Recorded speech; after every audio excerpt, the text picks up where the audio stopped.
अज्ञानतिमिरान्धस्य ज्ञानाञ्जनशलाकया चक्षुरुन्मीलितं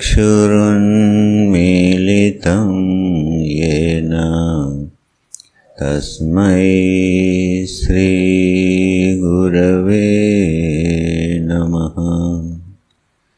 नारायणं नमस्कृत्य नरं चैव नरोत्तमं देवीं सरस्वतीं व्यासं ततो जयमुदीरये।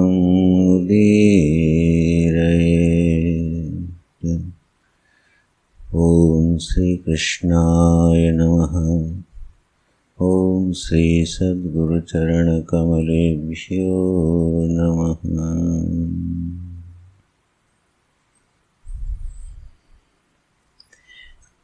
नारायण।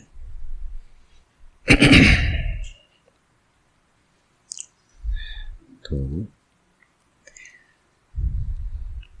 उद्धव जी के प्रश्न का उत्तर दे रहे हैं भगवान कि यह देही देह में रहता हुआ भी देह के धर्मों से कैसे नहीं बंधता है। इसका उत्तर दिया भगवान ने। और एक आत्मा नित्य मुक्त और नित्य बद्ध समकाल में कैसे है, इसका उत्तर भगवान ने दिया। फिर ज्ञानी की जो समझ है, जो प्रमा है, और उसके अनुसार किंचित उसके आचरण व्यवहार में जो अभिव्यक्ति है, उसके संबंध में जो प्रश्न है उद्धव जी का, उसको भगवान उत्तर दे रहे हैं कि बाधितानुवृत्ति से वह प्रमा संपन्न महापुरुष कैसे व्यवहार करता है। तो व्यवहार तो अज्ञ दृष्टि से ही परीक्षण किया जाता है। यह स्वसंवेद्य संवित है कि प्रमा का स्वरूप क्या होगा। लेकिन एक आनुमानिक लक्षण बनता है कि यदि यह प्रमा हृदय में प्रवेश कर रही है तो उसका प्रभाव कम से कम अंतःकरण पर दिखना चाहिए, अनुभव में आना चाहिए। तो उसी पर भगवान कुछ बात कर रहे हैं कि ऐसा जो प्रमा संपन्न महापुरुष होता है, वो उसकी कोई स्तुति करे अथवा निंदा करे, इन दोनों ही बातों का उस पर कोई प्रभाव नहीं पड़ता है। स्तुति से वो हर्षित होता हुआ और निंदा से वो दुखी होता हुआ दिखाई नहीं देता है। अब व्यवहार दृष्टि में कई बार वह प्रकट में हर्षित होता हुआ दिख सकता है शिष्टाचार के कारण। मानो किसी ने उसकी स्तुति करी और वह तटस्थ निरपेक्ष खड़ा रहा तो स्तुति करने वाले का भाव टूट सकता है। स्तुति करने वाले को ये अपेक्षा रहती है जिसकी वह स्तुति कर रहा है वहाँ से उसका कुछ प्रति उत्तर आए। क्योंकि स्तुति करने वाले की ये अपेक्षा है, उस अपेक्षा के अनुरूप कई बार ज्ञानी महापुरुष व्यवहार करता हुआ दिखाई देता है। तो हमको लगता है यह व्यवहार भी लौकिक व्यवहार है, जैसे हम लोग करते हैं वैसे ही देखो ज्ञानी भी अपनी स्तुति से हर्षित हो रहा है। स्वयं भगवान स्तुति प्रिय हैं। नारायण भगवान स्तुति प्रिय हैं। जब कोई भक्त उनकी स्तुति करता है तो उनको अच्छा लगता है। तो इसका मतलब क्या हो गया फिर? अगर भगवान को अपनी स्तुति अच्छी लगती है और निंदा करने वाले को वो दंड भी देते हैं, तो ये तो मान अपमान से परे जाने वाली बात नहीं हुई। इसीलिए इन लक्षणों को स्वयं में ही पहचानना ज़्यादा आवश्यक है। भगवान जब अपने भक्त की स्तुति से प्रसन्न होते हैं तो वो भक्त को प्रसन्न करने के लिए होते हैं। स्वयं अपनी स्तुति सुन के उनको कोई हर्ष नहीं हो रहा या उनमें कोई वृद्धि नहीं हो रही है, क्योंकि वो तो सर्वात्मा है, अपने ही द्वारा अपनी स्तुति सुन रहे हैं। सर्वात्मा प्रभु अपने ही द्वारा अपनी निंदा सुनते हैं, अपने ही द्वारा अपनी स्तुति सुनते हैं, तो किससे हर्षित हो गए और किससे दुखी हो गए। तो ऐसी जो दृढ़ प्रमा है उसमें कोई कंप नहीं होता, कोई कंपन नहीं होता। जैसे ब्रह्म तत्व कूटस्थ है वैसे तत्संबंधी प्रमा भी कूटस्थ ही होती है। अपरिवर्तित अकंप प्रमा का स्वामी होता है ऐसा महापुरुष। तो निंदा स्तुति में वह सामने वाले की अपेक्षा से प्रत्युत्तर देता हुआ, प्रतिक्रिया करता हुआ दिखाई दे सकता है, लेकिन भीतर में वो जानता है, बल्कि जानता ही नहीं है, ऐसा वहाँ परिणाम भी नहीं हो रहा। न वो स्तुति से हर्षित होता है और न निंदा से दुखी होता है। तो न स्तुवीत न निंदेत कुर्वतः साधु साधुआ वदतो गुणदोषाभ्याम वर्जितः सम द्रंग मुनिः।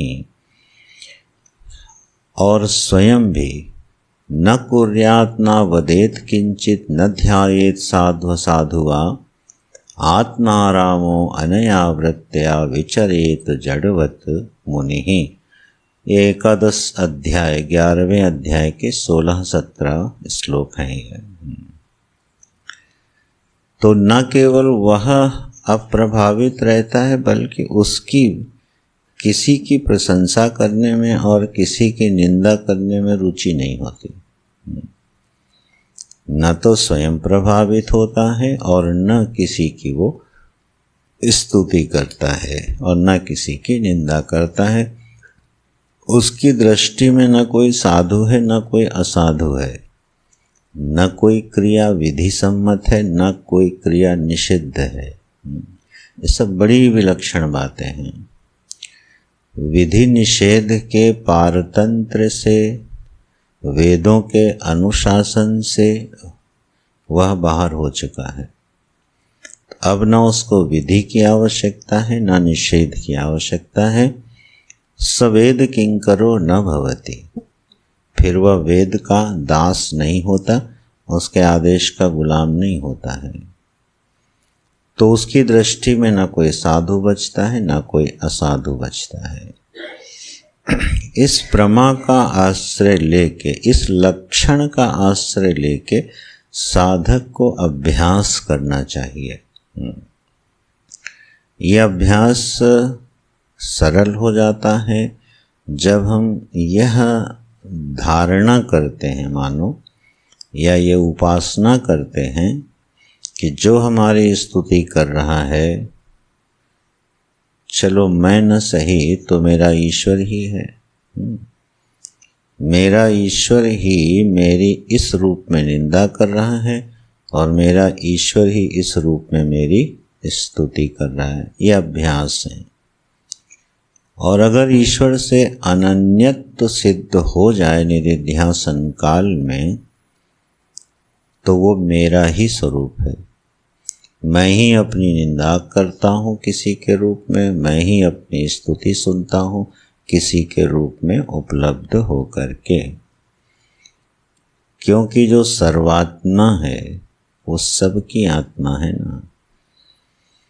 जितने कार्यकरण संघात हैं, जितने प्राणी हैं, उनसे जो भी व्यवहार हो रहा है वो सब मैं ही कर रहा हूँ।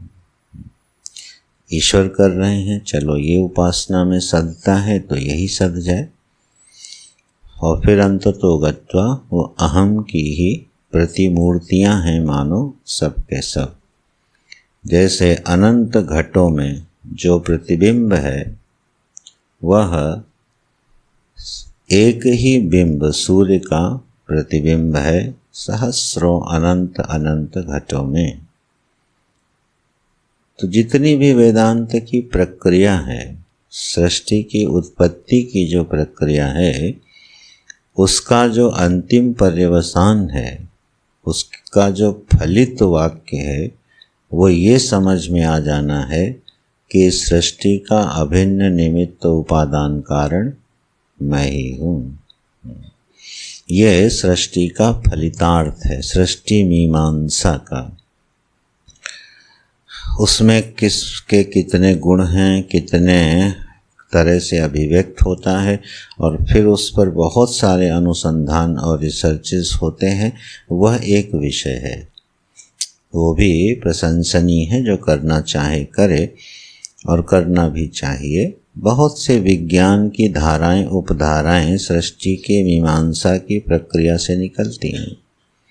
तत्वों का अन्वेषण होता है, मंत्रों का अन्वेषण होता है, सिद्धियों की उपलब्धि होती है, सृष्टि के कुछ कार्य कारणात्मक रहस्य समझ में आते हैं, दर्शन और विज्ञान में उनका उपयोग होता है। ये अवान्तर फल है।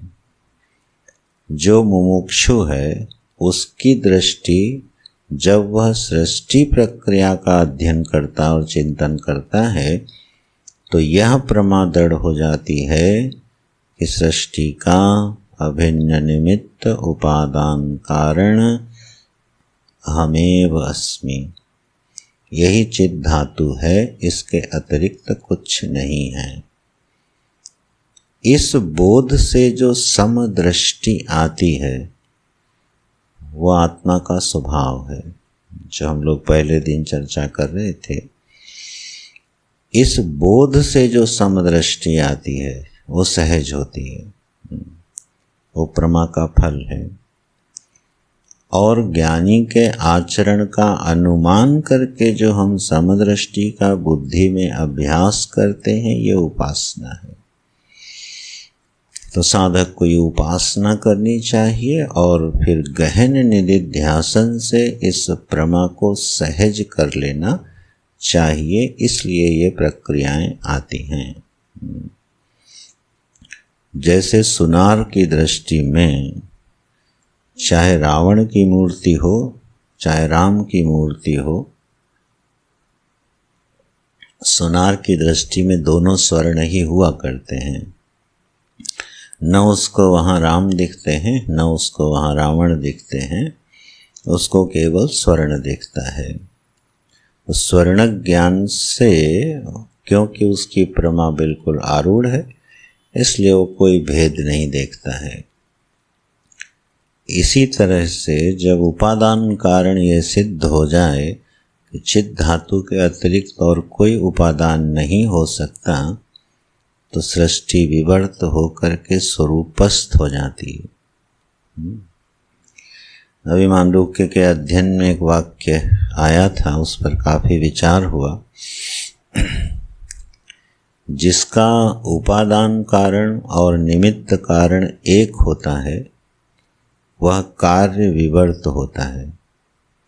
कुछ लोगों का स्मरण होगा, उसकी आवृत्ति भी हुई है। जब उपादान कारण और निमित्त कारण अलग अलग होते हैं, तो कार्य सत्य होता है, उसमें सत्यत्व की भ्रांति निश्चित है। जैसे घट बनता है, तो उसका उपादान कारण मिट्टी है, मटेरियल कॉज। उपादान कारण माने मटेरियल कॉज, और निमित्त कारण माने इंस्ट्रूमेंटल कॉज। तो कुम्हार जो है वो निमित्त कारण है और मिट्टी उपादान कारण है। तो यहाँ उपादान कारण अलग है और निमित्त कारण अलग है। इसलिए जो कार्य उत्पन्न हुआ घट, उसमें सत्यत्व बुद्धि स्वाभाविक है, जब ये दोनों भिन्न दिखाई देते हैं। लेकिन जहाँ उपादान कारण और निमित्त कारण एक ही हो जाए, वहाँ सृष्टि, वहाँ कार्य विवर्त हो जाता है। और इसका दृष्टांत सिवाय स्वप्न के और कोई मिलेगा नहीं। स्वप्न के अतिरिक्त कोई दृष्टांत नहीं मिलेगा।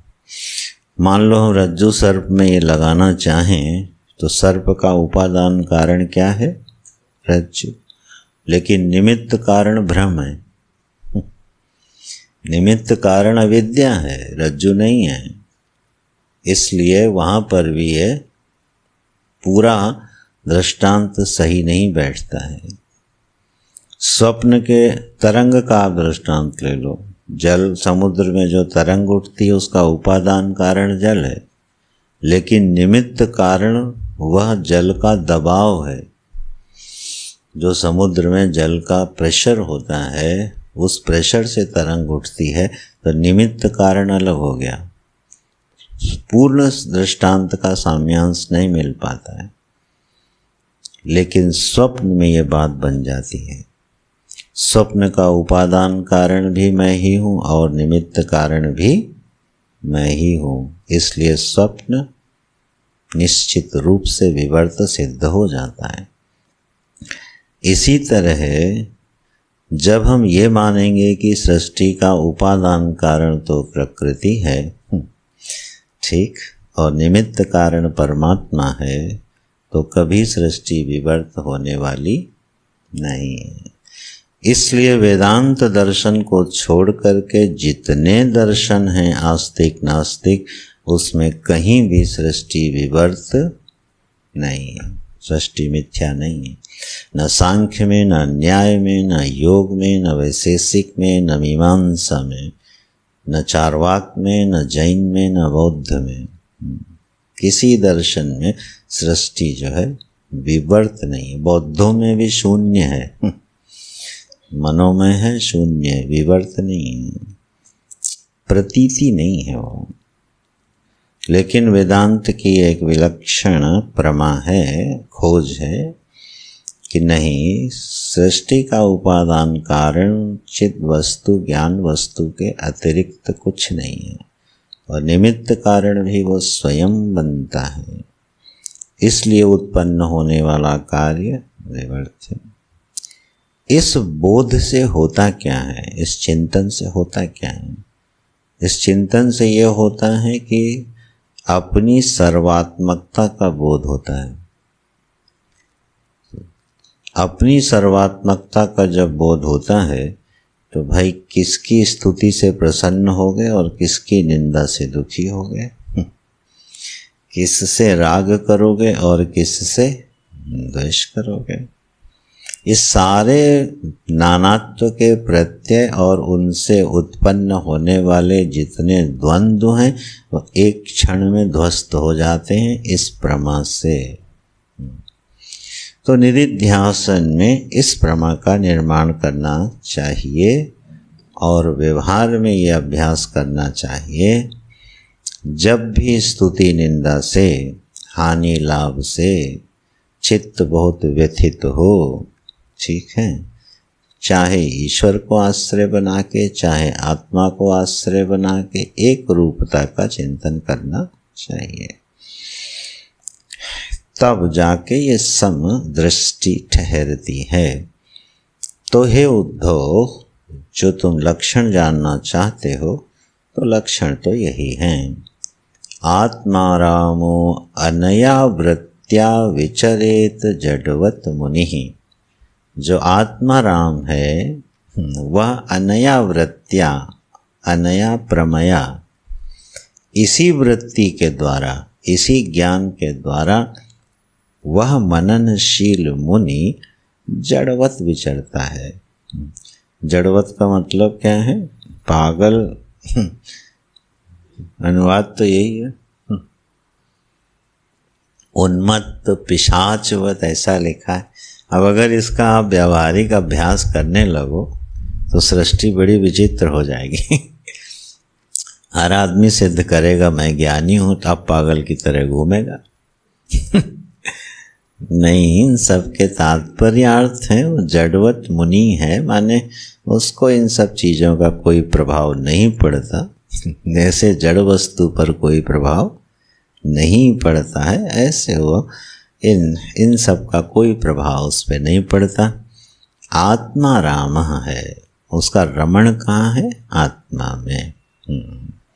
इस तरह से यह ज्ञानी के कुछ लक्षण भगवान ने बताए और सावधान करते हैं कि शब्द ब्रह्मणि निष्णातो न निष्णायात् परे यदि श्रमस्तस्य श्रमफलो हि अधेनुम इव रक्षतः। भगवान भी जब कठोर बोलते हैं तो कोई ठीक ठाक कठोर बोलते हैं। हमेशा मृदु वाणी में ही उपदेश हो ऐसा आवश्यक नहीं है। भगवान की भी जब कठोरता, गीता जी में भी आपने देखा होगा, स्तेन एव सा चोर ही हो तुम। है ना? अगर ऐसा नहीं करते हो, देवताओं को उनका भाग नहीं देते हो, खुद ही खा जाते हो, तो तुम चोर ही हो, मूर्ख ही हो, विमूढ़ ही हो, ऐसे शब्द भी आते हैं। यहाँ मानो व्यंग दे रहे हैं या एक कठोर वाणी बोल रहे हैं दृष्टांतों के साथ। बोले भैया तुम शब्द ब्रह्म में तो निष्णात हो गए, माने परोक्ष ज्ञानी तो बहुत हो गए, लेकिन अपरोक्ष बिल्कुल नहीं किया तुमने। तो तुमने बिना दूध देने वाले गाय को जीवन भर पाला है। एक ऐसी गाय का पालन करते रहे जो कभी दूध देती नहीं है, तो श्रम फल, केवल श्रम ही प्राप्त होगा। यहाँ पांडित्य की निंदा, पांडित्य का अर्थ है केवल शास्त्र के पदार्थ का ज्ञान है, उसकी भगवान निंदा करते हैं। क्यों निंदा कर रहे हैं? इसलिए निंदा कर रहे हैं कि कई बार बुद्धि शास्त्र के पदों का अर्थ करने में इतना रस लेने लगती है कि वो टीका टिप्पणी में ही उलझ के रह जाती है। उसका निषेध है शास्त्रों में। टीकाएं टिप्पणियाँ खूब पढ़नी चाहिए, लेकिन प्रयोजन है उस ज्ञान को अपरोक्ष करना, नहीं तो वही विद्या विनाश का कारण बन जाती है और केवल श्रम हाथ में लगता है। एक बार मांडूक के पढ़ा रहे थे गुरुजी सिद्धबाड़ी में, तो टीका भी पढ़ा रहे थे बीच बीच में, तो जहाँ आवश्यक होता था वो टीका पढ़ा देते थे। तो हम लोगों ने थोड़ी पूरी टीका पढ़ी तो कुछ पंक्तियाँ नहीं लगी, तो पहुँच गए गुरुजी के पास कि ये टीका की पंक्ति नहीं लग रही है। पता नहीं किस मूड में थे। बोले मेरा काम भाष्य की पंक्तियाँ लगाना है, टीका की नहीं। मेरी जिम्मेदारी है भाष्य की पंक्ति लगाना, टीका की हर पंक्ति लगाना मेरी जिम्मेदारी नहीं है। उपेक्षा कर दिया उसकी। तो जो लोग अध्ययन करते होंगे, परंपरा से पढ़ते होंगे, एक रस पैदा हो जाता है। इसका निरुक्त क्या है, इसमें विभक्ति क्या है, इसमें व्याकरण क्या है, इसमें समास क्या है, इसमें छंद क्या है, इसका पूर्व पक्ष क्या है। तो बुद्धि उसी में रस लेती है और उलझ के रह जाती है।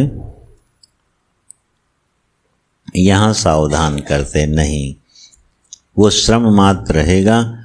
दुग्ध दोहाम गाम सतीम च भार्याम देहम पराधीनम असत प्रजाम च, बाढ़ लगा दी दृष्टांतों की।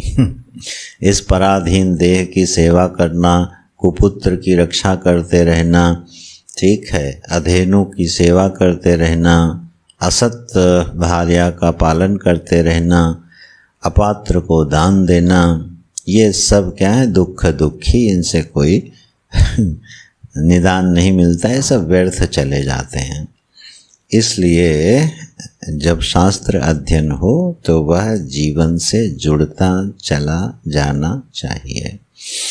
जीवन से बहुत दूर हट के किसी सिद्धांत को समझने पढ़ने का कोई प्रयास बहुत अधिक जरूरी नहीं है।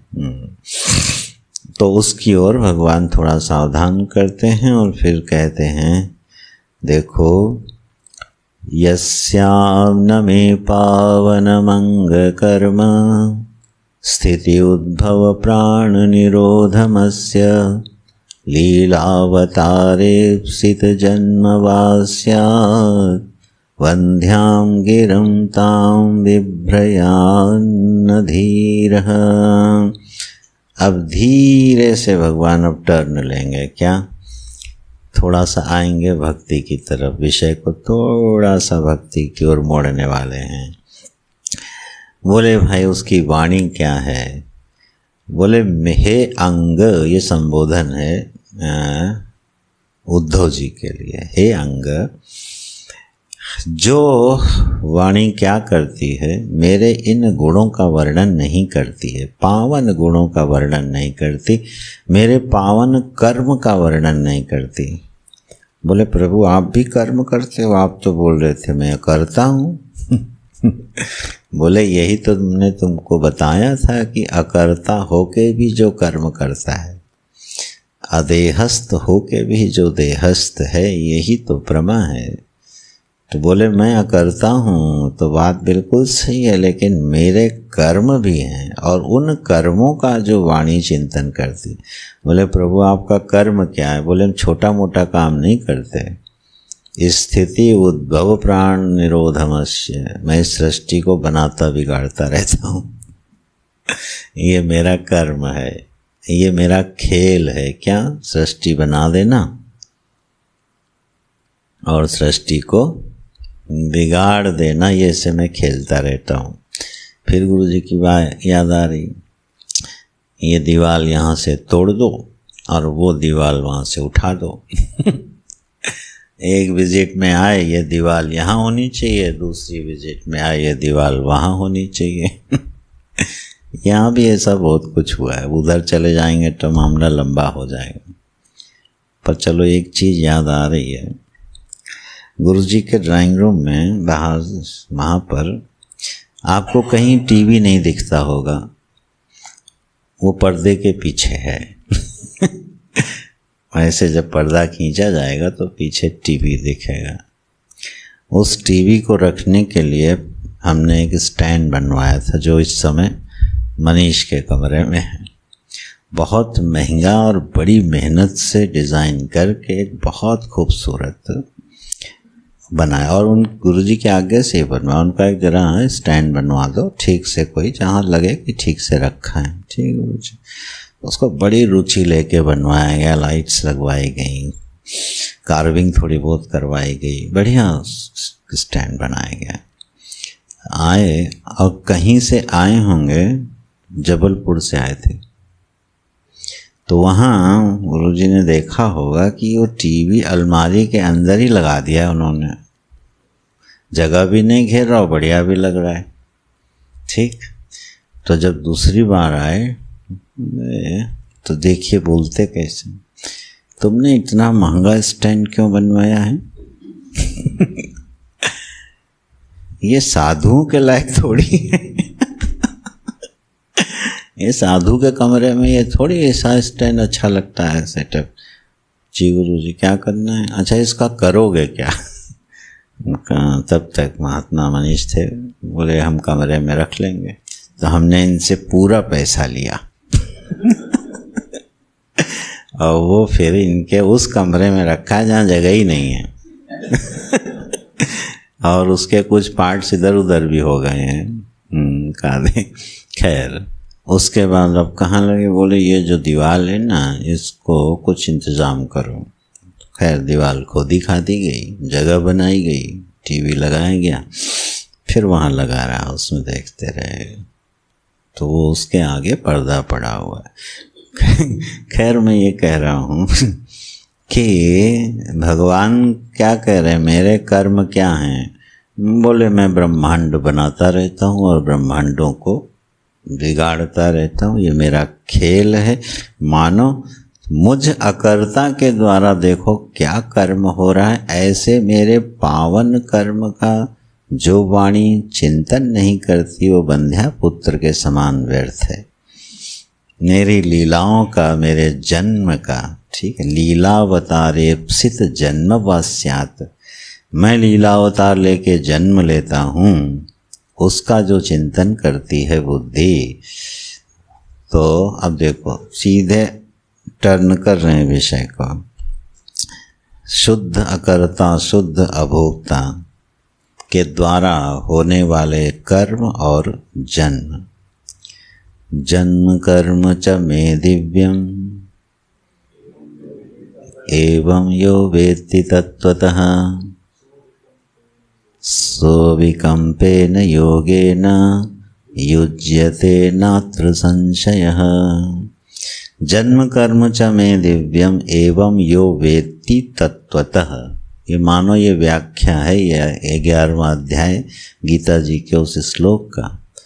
मेरे जन्म और मेरे कर्म को अर्जुन जो तत्व से जानता है, सो अविकम्पेन योगेन युज्यते, वो एक अविकम्प प्रमा को उपलब्ध हो जाता है, इसमें कोई संशय नहीं है। सोचो, भगवान के जन्म के रहस्य को और भगवान के कर्म के रहस्य को जो समझ लेता है तत्वतः, वो स्वयं भी वैसा हो जाता है। ये इस अध्याय के अनुशीलन से बिल्कुल स्पष्ट है कि जो अदेहस्थ होके भी देहस्थ रहता है, जो अकर्ता होके भी कर्ता बनता है, वह अकम्प प्रमा के साथ जुड़ जाता है। माने अब उसकी प्रमा में हलचल नहीं मचती। कूटस्थ निर्विकार शांत अद्वैतम शिवम शांतम, ये उसकी प्रमा का स्वरूप हो जाता है। ऐसा ध्यान करना चाहिए, उससे भी जो है चित्त बिल्कुल निर्मल होता है और सत्य को धारण करने की क्षमता बढ़ती है। ऐसे उद्धव तुम इनका चिंतन करो, जिज्ञासा करो, मेरी निश्चल तत्व में अपने मन को धारण करो, श्रद्धालु बनो, मेरी कथा का श्रवण करो। सुभद्रा लोक पावनी ही, मेरी सुभद्र कथा का श्रवण करो। जगत को पवित्र करने वाले मेरे आचरणों का गायन करो। और तो और बोल रहे हैं, अभिनय भी करो। अभिनयन मुहुः, बार बार मेरे गर्म और जन्म का अभिनय करो। इसीलिए रास लीला और राम लीला प्रामाणिक है।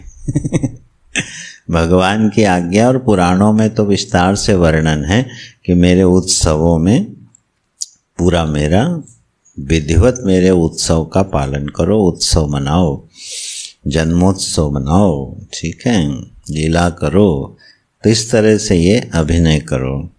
अभिनय करने से क्या होता है, जब आप बार बार किसी अभिनय को करते हो तो वह पात्र हमारे चित्त में उतरने लगता है ना। जब आप राम जी का अभिनय करोगे, शबरी का अभिनय करोगे, ठीक है, लखनऊ में किया था। शबरी का अभिनय अम्मा ने किया था, नीलम अम्मा ने, बहुत सुंदर, और वो भावाविष्ट हो गई थी उस समय, मैं वहीं था। तो देखो, अभिनय करने से चित्त में एक द्रवी भाव का संचार हो गया है ना। तो जब भगवान की लीलाओं का चिंतन होता है और उनका अभिनय किया जाता है तो उनकी दिव्यता चित्त में आने लगती है। इसलिए उद्धव तुम ऐसा करो कि ये मेरी लीलाओं का गान करो और मदर्थे धर्म कामार्थान आचरन् मद अपाश्रयः लभते निश्चलां भक्तिं मयि उद्धव सनातने। अब देखिए, विषय बदल दिया ना। अभी बिल्कुल वेदांत के अंतिम प्रमा की बात कर रहे थे और उसको धीरे से विषय को घुमा देते हैं और अपनी मधुर प्रेमा भक्ति की ओर मुड़ जाते हैं। और इसके बाद फिर अगले अध्याय में फिर वेदांत की तरफ पहुंच जाएंगे। ये शैली देखना भगवान की। शायद प्रभु को भी मालूम है कि ऐसे सत्य को अनवरत सुनने से आदमी फ्रस्ट्रेट भी हो सकता है। जगत नहीं है, मिथ्या है, सब मिथ्या है, नहीं है, यहाँ कुछ नहीं है, हम भी नहीं हैं, तुम भी नहीं हो, थोड़ी देर में झुंझला जाएगा। फिर प्रलाप करने लगेगा, बड़े आए वेदांती, कुछ नहीं है, कुछ नहीं है। तो भगवान इस साइकोलॉजी को मानो समझते हैं। ये समझाया और वह सत्य जितना धारण हुआ, फिर आ गए, आओ मेरी भक्ति करो। और फिर उस सत्य को धारण करो। ये क्या संदेश है जीवन में कि दोनों साधनाएं बिना एक दूसरे के विरोध के चल सकती हैं।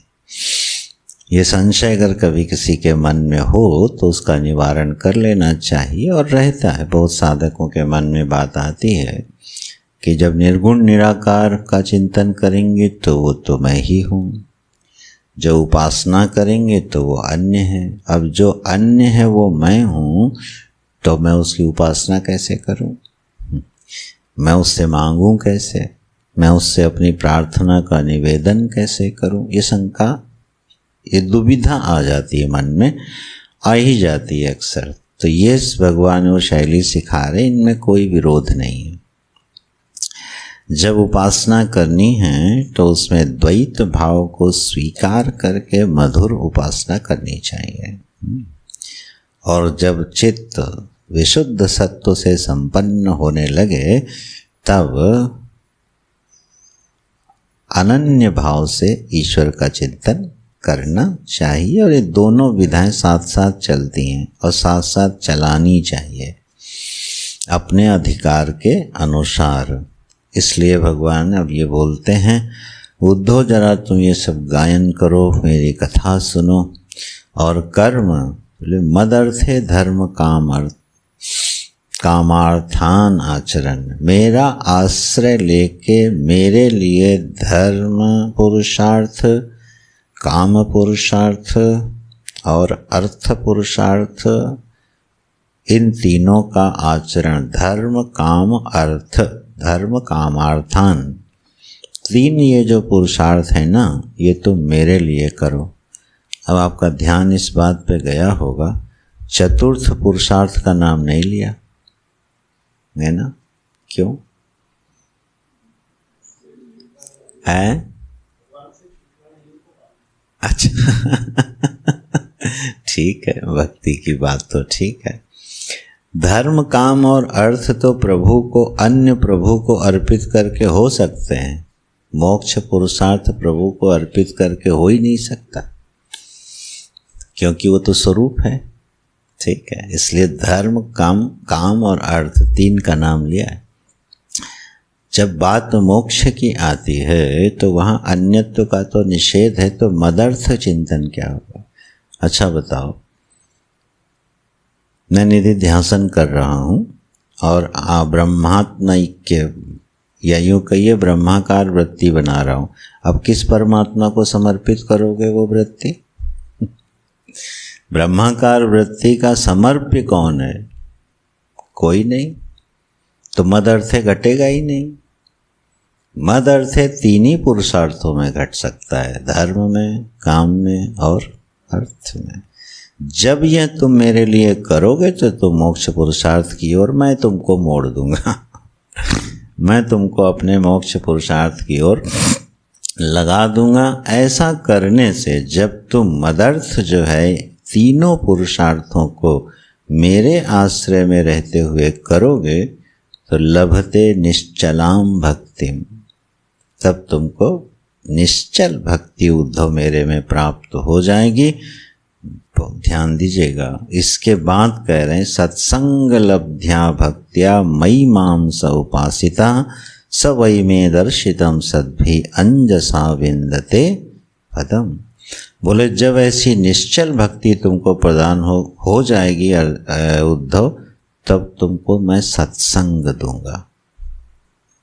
अब आप समझ सकते हो कि सत्संग की महिमा क्या है। और अगले पूरा अध्याय जो 12वां अध्याय है वो सत्संग की महिमा पर है। मेरी प्राप्ति सत्संग से ही होती है, अन्य किसी साधन से नहीं होती है। तो धर्म काम अर्थ तीन पुरुषार्थ जब परमात्मा को ध्यान में रखते हुए किए जाएं, प्रभु को प्रसन्न करने के लिए किए जाएं, भोगार्थ ना किए जाएं।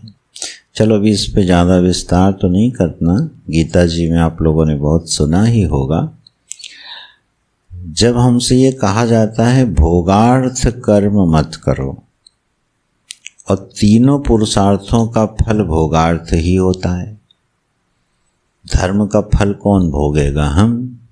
काम पुरुषार्थ का फल कौन भोगेगा? हम। अर्थ का फल कौन भोगेगा? हम। भोगता हम ही हैं उसके। तो भोगार्थ ना करो और परमार्थ करो, प्रभु की प्रीत्यर्थ करो, ये वाक्य कैसे बनेगा? तो वदतो व्याधा दोष जैसा है। जैसे कोई गूंगा बोल के बताए मैं गूंगा हूँ, तो दोष हो गया उसकी वाणी में। इसमें जो बड़ी बारीक लाइन है, भोक्ता प्रभु नहीं होते, भोक्ता हम ही होते हैं।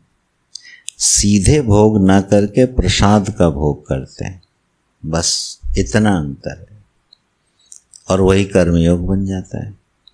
और प्रसाद जानते हैं कब भोगा जाता है? सबको बांटने के बाद।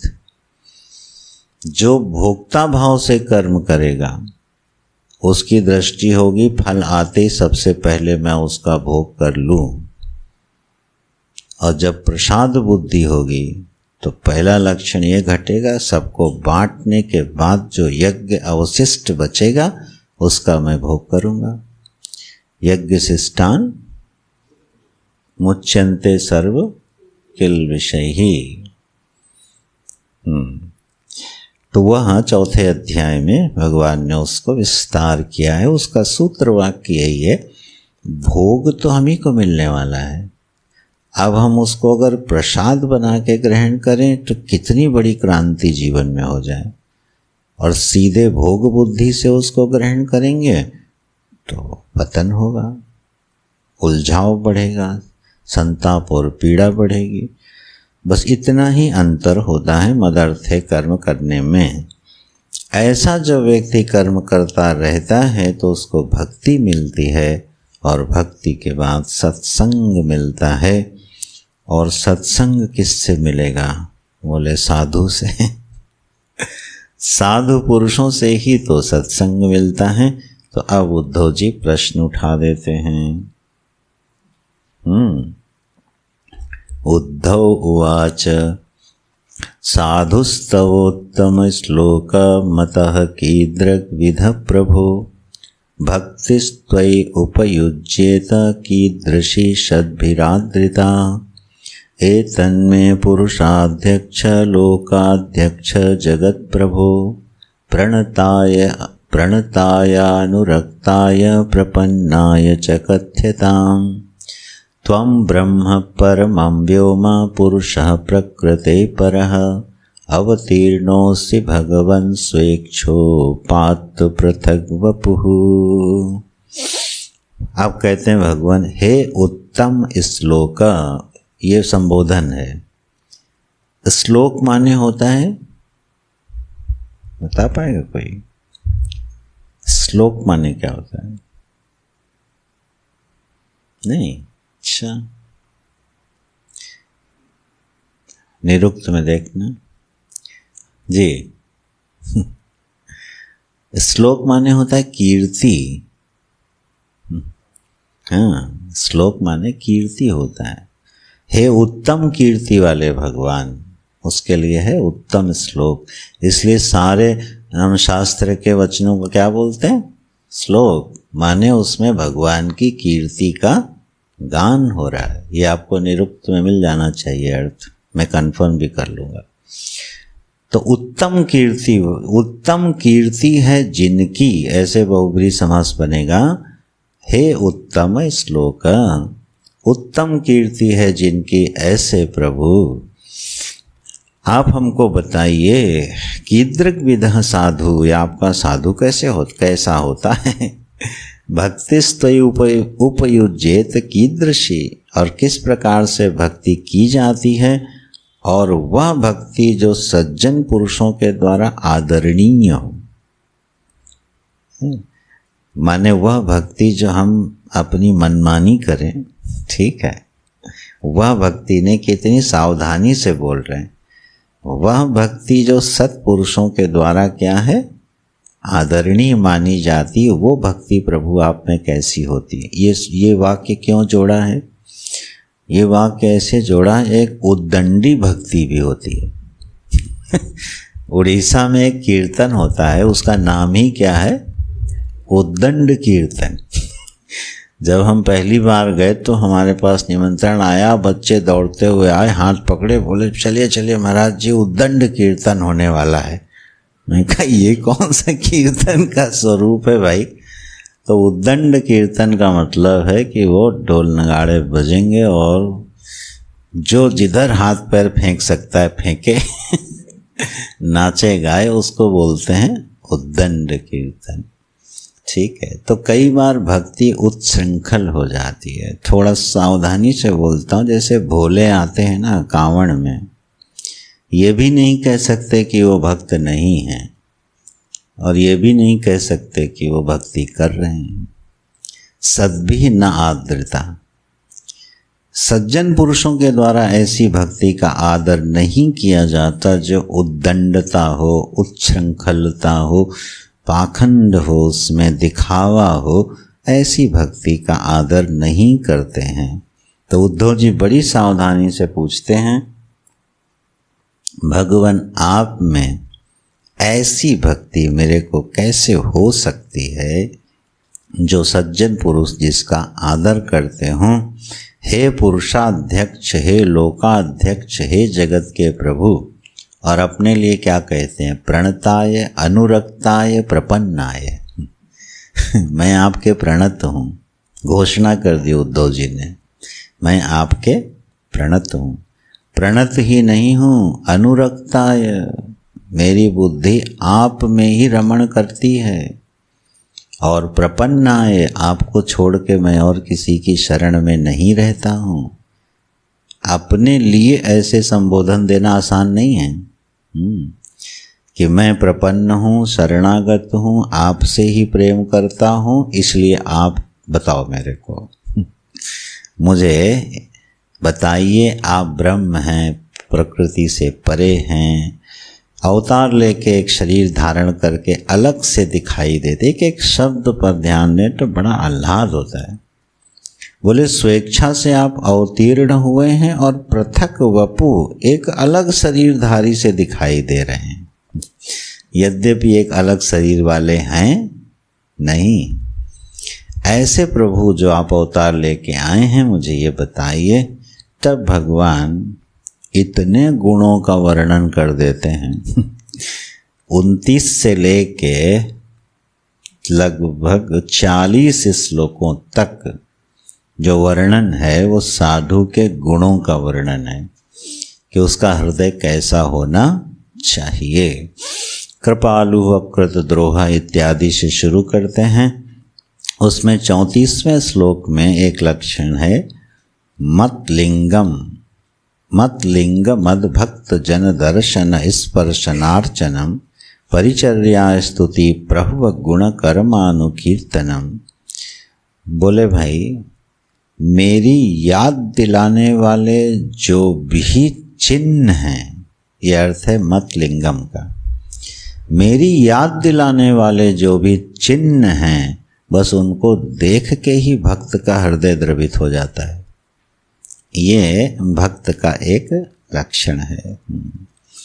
साधु को देख करके भक्त का हृदय प्रसन्न हो जाता है। भगवान के लीला उत्सव को देखता है, आह्लादित हो जाता है। कोई भी ऐसा चिन्ह जो परमात्मा का स्मरण करा दे, उसका हृदय द्रवित हो जाता है।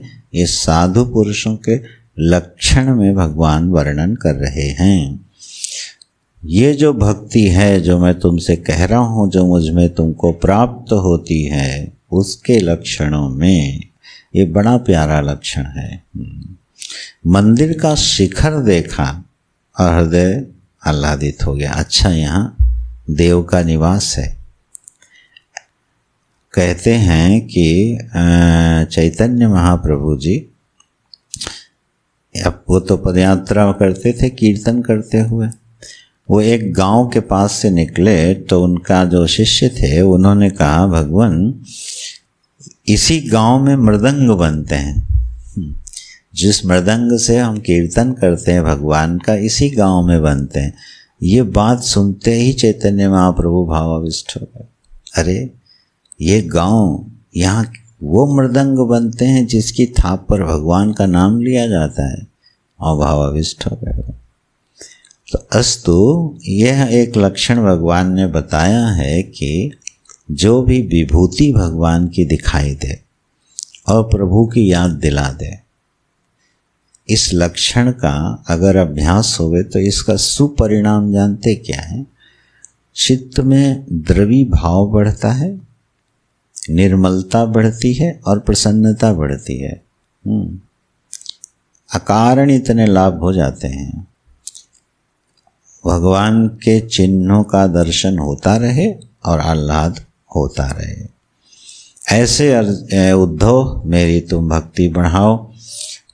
और एक बड़ी मज़ेदार बात बोली है, बोले देखो जो चीज़ तुम मुझे चढ़ाओ उसका उपयोग मत करना, बिना प्रसाद बनाए उपयोग मत करना उसका। एक दृष्टांत बड़ा मैंने वो दीप जो बात कही है वो ये है कि जैसे भगवान को हमने दीपक दर्शन कराया, दीपम संदर्शयामि, और फिर उसी दीपक के प्रकाश में हमने कुछ काम कर लिया, बोले मैं नाराज हो जाता हूँ। भगवान को जो दीपक अर्पित किया गया है, अब उस दीपक के प्रकाश का भी उपयोग नहीं करना है बिना आज्ञा के, ये कहे हैं। इस लक्षण का मर्मार्थ क्या हो सकता है? 40वें श्लोक में ये लक्षण है, अपि दीपावलोकम में नो उपयुञ्जात निवेदितम। जो वस्तु भगवान को अर्पित कर दी गई है उसमें उपयोग और भोग बुद्धि न रखे, तभी तो त्याग हुआ ना। अब जैसे मान लो भगवान की पूजा कर रहे हैं तो वस्त्र स्थाने अक्षतानि समर्पयामि, ठीक हो जाता है। लगभग हर के स्थान पर क्या? अक्षतानि समर्पयामि, आसनार्थे अक्षतानि। लेकिन जब भोजनार्थे आता है तब अक्षतानि कोई समर्पण नहीं होता। जब नैवेद्य चढ़ाया जाता है, हमने आज तक किसी भी पूजा में नहीं देखा नैवेद्यार्थे अक्षतानि समर्पयामि। नैवेद्य वहाँ कुछ ना कुछ जरूर होता है, कारण वो तो सब चला जाएगा पूजा में।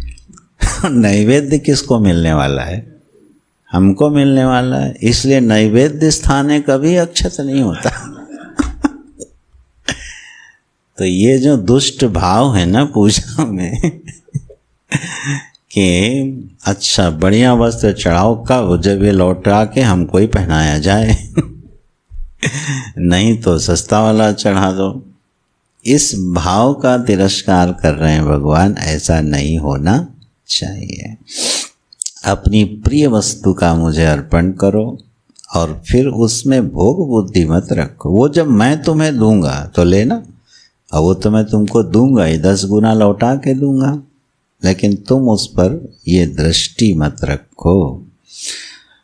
इसलिए जब भी कोई वस्तु निवेदित कर दी जाए उस पर अपना अधिकार छोड़ देना चाहिए। किसी व्यक्ति को भी अगर आप कोई चीज़ अर्पित कर देते हो तो अब वो चाहे उसका उपयोग करे भाई, चाहे दुरुपयोग करे, हमने निवेदित कर दिया, अब हमारा उस पर कोई अधिकार नहीं रहा। ऐसे इन गुणों से युक्त मेरा साधु होता है, उसकी सन्निधि से सत्संग मिलता है उद्धव। और मेरी तुम पूजा कहाँ कहाँ करो। देखो ये 42वें श्लोक में भगवान 42वें और 43वें 2 श्लोकों में पूजा बताते हैं कि सूर्योऽग्नि ब्राह्मणो गावो वैष्णवः खं मरुज्जलं भूरात्मा सर्वभूतानि भद्रपूजापदानि मे सूर्ये तु विद्यया अविषाग्नौ यजेत माम् आतिथ्येन तु विप्राग्रे गोष्वंगयवसादिना। पहले स्थान बताते हैं, फिर पूजा का तरीका बताते हैं। अपना सनातन वैदिक धर्म इतना फ्लेक्सिबल है, इतना फ्लेक्सिबल और उदार है कि आप कोई एक्सक्यूज़ नहीं कर सकते हम इस कारण से भगवान की आराधना नहीं कर पाए। मेरे पास द्रव्य नहीं था, सामान नहीं था, जगह नहीं थी, स्थान नहीं था, व्यस्तता थी, कोई एक्सक्यूज़ नहीं चलता। इतना उदार विधान हमारे वैदिक धर्म में है। क्या कह रहे हैं भगवान, कहाँ कहाँ पूजा करो? बोले सूर्य में, अग्नि में, ब्राह्मण में, गाय में, वैष्णव में, आकाश में, ठीक है, जल में, पृथ्वी में, सारे प्राणियों में, ये सब मेरे पूजा के स्थल हैं। तो बोले प्रभु कैसे, कहाँ करें पूजा? तो बोले सूर्य तु विद्या त्रय्या, सूर्य में एक त्रयी विद्या होती है जो उपनिषद में आती है, उसमें कुछ मंत्र हैं, उन मंत्रों से सूर्य में मेरी आराधना करो, ठीक है। अग्नि में आपकी आराधना कैसे करें? बोले हविष्य संविधा डाल के अग्नि में तुम मेरी आराधना कर सकते हो। अच्छा, वैष्णव आ जाए तो, अतिथि आ जाए, विप्र आ जाए तो बोले अतिथि भाव से विप्र की पूजा करो, वो मेरी पूजा हो जाती है। गौ को तुम हरित तृण जौ आदि दे दो, ये गौ में मेरी पूजा हो जाती है। कोई वैष्णव आ गया, वैष्णव सखा आ गया, उसका अति सत्कार कर देने से मेरी पूजा हो जाती है। और आकाश में कैसे आपकी पूजा करें? तो हृदय खे ध्यान निष्ठया, हृदयाकाश में मेरी मूर्ति का ध्यान करो, ये आकाश में मेरी पूजा है, ठीक है। जहाँ जहाँ पर आकाश में भगवान की पूजा बताई जाती है वो हृदयाकाश में भगवान का ध्यान करना, ये कैसे आकाश में पूजा हो गई, ठीक है। वायु में कैसे पूजन करें? अरे बोले वायु में देखो एकत्व होके नानात्व, नानात्व होके एकत्व होता रहता है, इस भावना से मेरी पूजा करो। पृथ्वी में तुम मेरी पूजा कर सकते हो, जल में पूजा कर सकते हो। और एक पूजा बड़ी मज़ेदार बताई है, बोले नाना प्रकार के भोग दे के तुम देही की पूजा कर सकते हो। बोले यही सूट करती हमको सारी पूजाओं में बिल्कुल पक्का यही सूट करती है कि ये पूजा है, देही जो बैठा है वो परमात्मा का स्वरूप है उसको सताना नहीं चाहिए। और गीता जी का उद्धरण भी है, कर्षयन्तश्च माम, हाँ यस, जो शरीर में बैठे हुए मुझ परमात्मा को बड़े बड़े तप करके सताता है वो तामसिक तपस्वी है। यहाँ भी भगवान कह रहे हैं इस देह का जो देही स्वामी है ना, उसको जरा पालन पोषण ठीक से करना, मेरी ही पूजा है। और सारे प्राणियों में कैसे पूजा करें?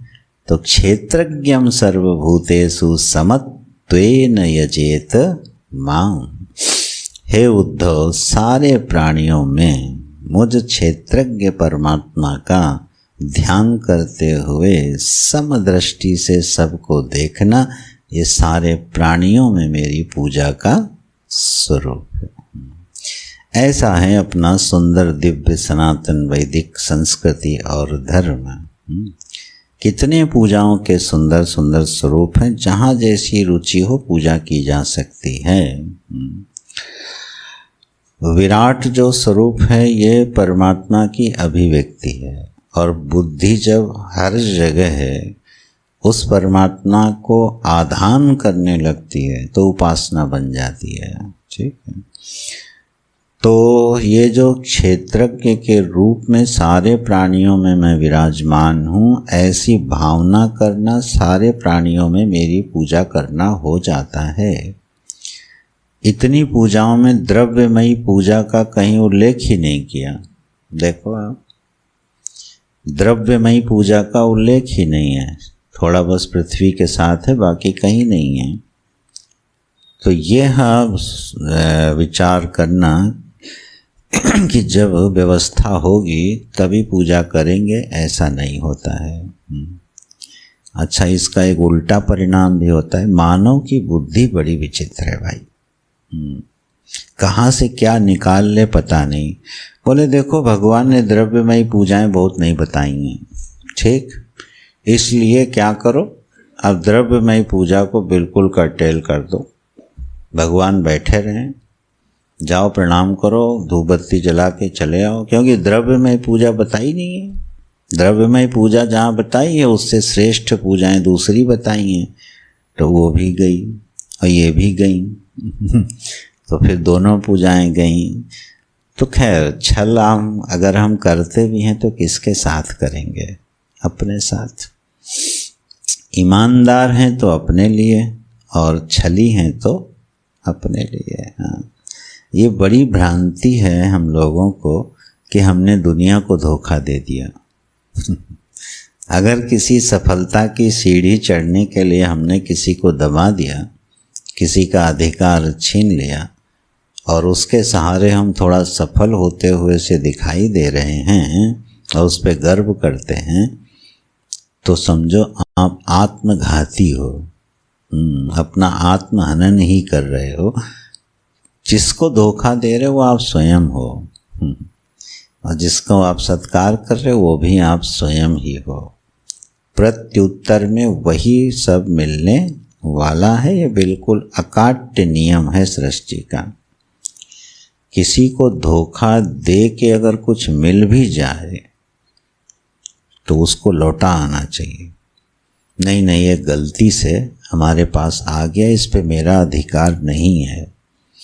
उस समय अपने चित्त की दशा देखना आप, और किसी का हक छीन के ले आए उस समय अपने चित्त की दशा देखना। एक में चित्त उदार हो जाएगा, परमात्मा के समीप खिसक जाएगा, और दूसरे में संकुचित हो जाएगा, सिमट जाएगा। विषाद और दुख का बादल बहुत जल्दी ही आपके हृदय को घेरने वाला है। इसलिए यह चालाकियां करने की कोई ज़रूरत नहीं है। सीधा सरल और सहज जीवन बड़ा सुंदर होता है। जैसा हमको भगवान ने बनाया है, जो हमको योग्यता दी है, जिस काम के लिए प्रभु ने हमको चुना है, अहोभाग्यम, और उसको करते रहना। इस भावना से, इस समझ से, ऐसी भक्ति से हृदय बड़ा शीतल, शांत और उदार रहता है। और ध्यान रखिएगा, इसी हृदय में ब्रह्मात्मैक्य बोध की प्रमा अपरोक्ष होती है। इसका कहीं खंडन नहीं है, माने कहीं इसका आप विरोध नहीं कर सकते हो, कोई दूसरी युक्ति नहीं है। परोक्ष ज्ञान यदि हमारे जीवन में अपरोक्ष नहीं हो रहा है तो प्रतिबंध यहाँ पर उपलब्ध हैं, और उन प्रतिबंधों का निवारण ब्रह्माभ्यास से नहीं, भक्ति से होता है। ब्रह्म विद्या प्रतिबंधों का निवारण नहीं करती है, केवल अविद्या प्रतिबंध को हटाती है। अविद्या कार्य जो हैं वो जब स्थूल प्रतिबंध होते हैं, वह केवल और केवल भक्ति से, कर्मयोग से, सेवा से, अपनी सोच बदलने से, हृदय को उदार करने से, विराट को परमात्मा का स्वरूप समझने से, इन्हीं अभ्यासों से हमारा हृदय उदार और निर्मल होता है। और उसी निर्मल अंतःकरण में वह प्रमा शोभा को प्राप्त होती है ना। नहीं, आपको मालूम होगा कि इसी भागवत जी में वेदांत हिरण्यकशिपु ने भी सुनाया और कंस ने भी सुनाया है। आश्चर्य लगता है कि जब हिरण्यकशिपु वेदांत सुना रहा है, बात बिल्कुल वही सुना रहा है जो वेदांत का सिद्धांत है, लेकिन पढ़ने का मन नहीं करता। क्यों? हिरण्यकशिपु सुना रहा है और वही बात भगवान सुना रहे, तो एक एक पद देखा जाता है कि कहीं कुछ छूट ना जाए। ये मनोभाव देखिए। वो हिरण्यकशिपु के वेदांत को आज तक मैंने ठीक से नहीं पढ़ा है, पढ़ा है, पाठ करना है, कर गए, चिंतन कभी नहीं किया। तो वो वेदांत हिरण्यकशिपु से भी आ सकता है और उद्धव से भी आ सकता है, गोपियों से भी आ सकता है, भगवान से भी आ सकता है। ध्यान रखिएगा, ये सब हम ही हैं। कभी हम ही हिरण्यकशिपु होते हैं और कभी हम शायद उद्धव भी होते हैं। ठीक है, ये दोनों शरीर अपने ही हैं। तो जब हिरण्यकशिपु वाला भाव हो तो वेदांत को बिल्कुल नहीं सुनाना चाहिए भाई। भगवान की कथा हो और दृष्टि अर्थ पर हो, सम्मान पर हो, तो समझो कथा का अपमान हो रहा है। तो वो कथा का सार चला जाता है, रस चला जाता है। ऐसे ही जब हम आपस में वेदांत की चर्चा कर रहे हों और उस चर्चा में भी अपनी बात के कट जाने का दुख हो जाए और अपनी बात को सिद्ध हो जाने का सुख हो जाए, तो भी चर्चा की महिमा कम हो जाती है। और आप देखना, ये हम लोगों के सभी अविद्याग्रस्त मनुष्यों के साथ होता ही रहता है। थोड़ा बहुत सभा में हमने कोई बात बोली, उसकी उपेक्षा हो गई, वो कट गई, तो मन थोड़ा खिन्न हो जाता है। हो जाता है। सभा की तो छोड़ो, शिष्य की बात गुरु काट देता है तो शिष्य चिढ़ जाता है। क्यों भाई मनीष? नहीं? अरे शिष्य ने कोई बढ़िया सैद्धांतिक बात बोली, बिल्कुल सही बोली है, लेकिन उसमें अभिमान है, तो वहीं उसके टुकड़े टुकड़े कर दिए जाएंगे, उपेक्षा कर दी जाएगी। तो चिढ़ता है व्यक्ति शिष्य, अरे इतनी बढ़िया सैद्धांतिक बात में लेके आया शास्त्र से और इसको काटा जा रहा है। क्रोध होता है, क्षोभ होता है। लेकिन वहाँ सिद्धांत नहीं काटा जा रहा है, वहाँ तुम्हारा अभिमान तोड़ा जा रहा है। ठीक है, वो तो गुरु का काम ही है। इसलिए जब भी चर्चा हो तो स्वस्थ चर्चा अगर हो ना तो बड़ी रसीली होती है। अभी हमारे एक महापुरुष हैं, कल आएंगे, कल आपको दर्शन होने वाला है दूसरे महापुरुष का, प्रणवपुरी जी आएंगे। तो अभी उनके पास हम लोग बैठे तो यही हुआ कि साल में एक बार कुछ साधुओं को हम लोगों को मिलना चाहिए और किसी गंभीर ग्रंथ का अध्ययन करना चाहिए और परस्पर चर्चा करनी चाहिए। और बोले इस चर्चा का लाभ जानते हो क्या होता है बेटा? किसी साधु ने कोई शास्त्र अच्छे से पढ़ा है, किसी साधु ने कोई शास्त्र अच्छे से पढ़ा है, तो जब वो बोलेगा तो वो शास्त्र का सार आपको बिना पढ़े मिल जाएगा जो आपने नहीं पढ़ा है। ठीक है, और इस तरह से जब चर्चा होती है तो परस्पर विनिमय हो जाता है। हम वो सीख लेते हैं जिसका समय हमें नहीं मिला, सौभाग्य नहीं मिला, और दूसरा वो सीख लेता है जो वो नहीं सीख पाया। तो शास्त्रों के अनंत महासागर में से मोती निकल आते हैं। तो अगर ऐसी चर्चा होवे जहाँ अभिमान ना होवे, अपनी बात को सिद्ध करने की जिद ना होवे, तो चर्चा से बहुत कुछ सीखा जा सकता है और वो उसको बड़ा रसमयी बनाया जा सकता है।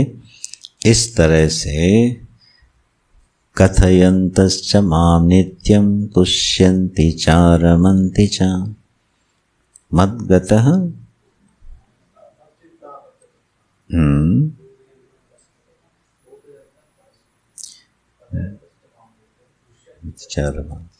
मच्चित्तः मद्गतः प्राणः बोधयन्तः परस्परं कथयन्तश्च मां नित्यं तुष्यन्ति च रमन्ति च। ये है चर्चा का स्वरूप, परस्परम बोधयन्तः। तो ये सारे लक्षण भगवान ने इस 11वें अध्याय में उद्धव जी को थोड़ा क्या किया, तैयार किया है। उद्धव जी को माने हम लोगों को तैयार किया धीरे से। और फिर आगे 13वें अध्याय में हंस गीता के साथ एक और बम्बार्डमेंट होने वाला है। चित्त जब तैयार कर लेंगे तो फिर एक गोला छोड़ेंगे धीरे से। ये है परम सत्य। ऐसे भगवान की ये सुंदर चर्चा चलती है। हम लोगों के पास शाम की कक्षा और है, उस पे कोशिश करेंगे कि हंस गीता पर चर्चा हो जाए हरि इच्छा से। अभी विराम करते हैं, फिर 2 मिनट हरिनाम संकीर्तन सुना लो बेटा।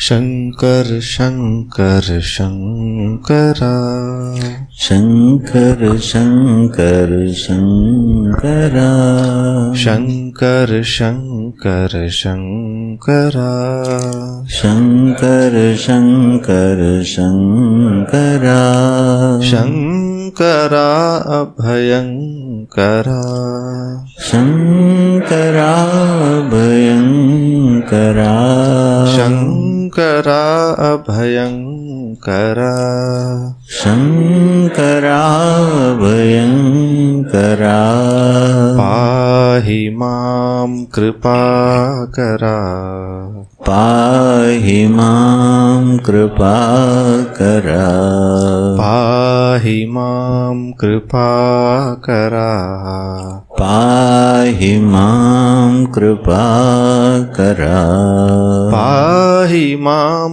अभयंकरा, पाहि मां अभयंकरा, पाहि मां अभयंकरा, पाहि मां अभयंकरा। शंकर शंकर शंकरा, शंकर शंकर शंकरा, शंकर शंकर शंकरा, शंकर शंकर शंकरा। ॐ पूर्णमदः पूर्णमिदं पूर्णात् पूर्णमुदच्यते पूर्णस्य पूर्णमादाय पूर्णमेवावशिष्यते। ॐ शान्तिः शान्तिः शान्तिः। हरिः ॐ श्रीगुरुभ्यो नमः। हरिः ॐ।